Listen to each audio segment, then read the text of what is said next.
Um, Good morning. Good morning from Miss Millie, Ask Miss Millie's home.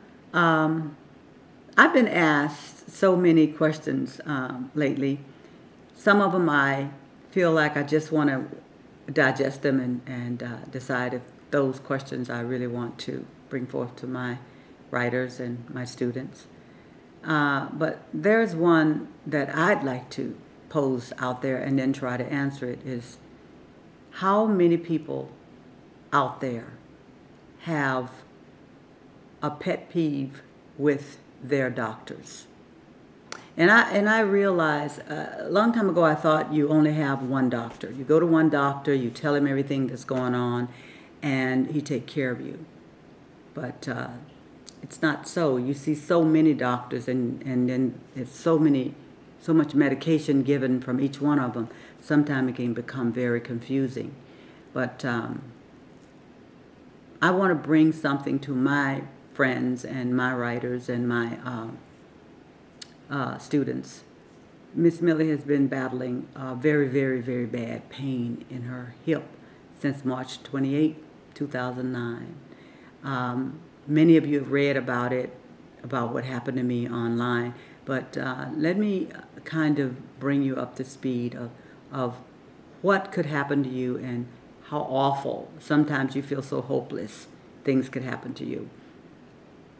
I had a fall in 2008, and since that fall, I haven't been able to really get up and dance and walk and run or do anything, and I do feel I'm healthy enough to be able to do that, but because of the problem that I had from the fall, I haven't been able to do that. So I take lots of medication, pain medication, which I don't like taking medication. You can get hooked on that stuff. And lately I went to a doctor here since I moved to Maryland, and I want to tell you that it was the worst experience with a doctor that I've ever had in my entire life. I found myself so vulnerable and crying like a baby.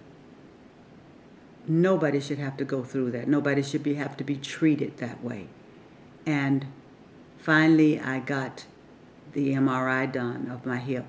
And I can tell you all that I'm probably going to have some kind of surgery or some kind of treatment because there is some serious things going on. And I kind of thank God that I found something was going on, because for a long time I thought I was all in the head. Something was in the head because everybody was saying there's nothing wrong with you. It's nothing wrong with your hip. It's nothing wrong with you. You know, and I said to my new friend, Lisa, that called me today, everybody at the doctor's office was saying how pretty I looked. I was saying, I don't feel pretty. Is that the reason the doctors is treating me bad? Because I have a little makeup on and I try to look decent and be clean. Maybe I should scrub my face down and put a lot of dirt on it and go in with bent over in a cane and just straggling and hollering. Maybe they'll take me serious. You shouldn't have to do that. You should be able to go to the doctor looking decent, and they do their work, do their examination, and do what they need to do to find out what's wrong with you, other than looking at you, the outside appearance of you, and telling you nothing is wrong with you and treating you accordingly. I don't want that to ever happen to anyone else. And that's my pet peeve today, is doctors that have no bedside manner. They lost all of what a doctor is really supposed to be. So I just wanted to get that out. And I'll be right back with Ask Miss Millie. Some more questions and answers from Miss Millie. God bless. Peace.